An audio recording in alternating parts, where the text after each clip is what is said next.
So it was that I viewed the coming days with optimism.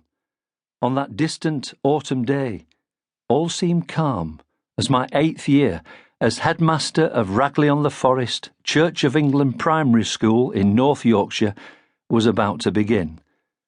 Up the Morton Road, the church clock chimed midday.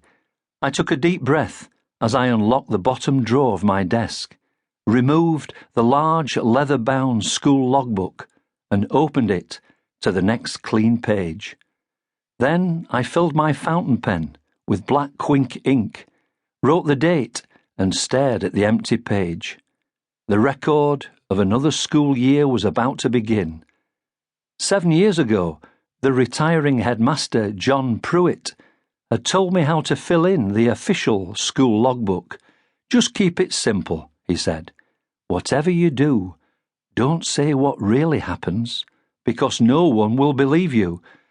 So the real stories were written in my alternative school logbook. And this is it. Chapter 1. The Last Earnshaw. 93 children were registered on roll on the first day of the school year. Extract from the Ragley School Logbook. Monday, 3rd of September, 1984. "She's last one, Mr. Sheffield," said Mrs. Julie Earnshaw sadly. This tough Yorkshire lady had met me in the school entrance hall. "Is she?" I asked. "She is that. Last of Turnshaws." I removed my black-framed Buddy Holly spectacles and polished them, wondering what was coming next. "Oh, I see," I said, but I didn't. Her sturdy 4-year-old daughter, Dallas Sue Ellen, was standing beside her. It was her first day at school, and she was about to enter Anne Granger's reception class. The little girl was wearing a Roland Rat t-shirt, a frilly, multicoloured Toya Wilcox skirt, Fame leg warmers, and white pixie boots. Her hairstyle resembled the fierce bristles of a blonde lavatory brush.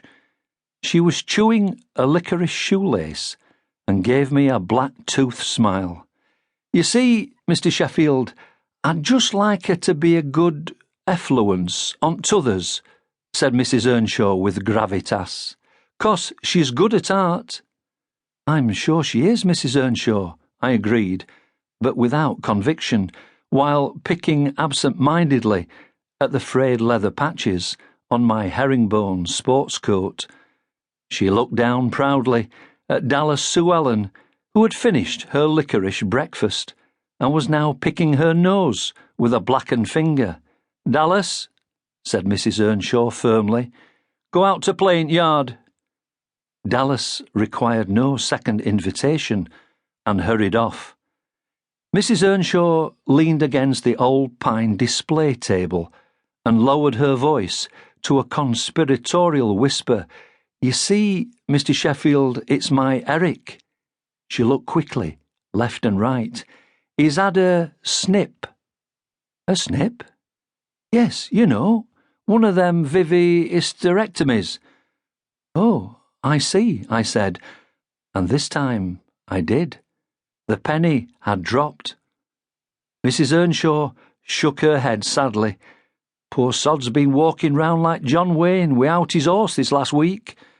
"I'm not surprised," I replied with feeling. She looked crestfallen. "So, no more little uns for me." "Well, you've got 3 children to be proud of," I said, trying to cheer her up. "I have that, Mr. Sheffield," she agreed. "Our Heathcliff and Terry love big school, and they did well here learning to read and write and such like. It's just that I'm concerned about our Dallas."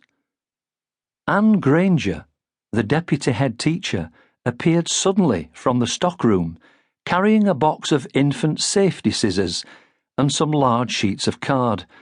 Anne, a slim brunette in her early 50s, was our longest-serving teacher at Ragley, and her reception classroom was always full of colour and activity. "Hello, Mrs. Earnshaw," she said brightly. "A big day for Dallas." "Hello, Mrs.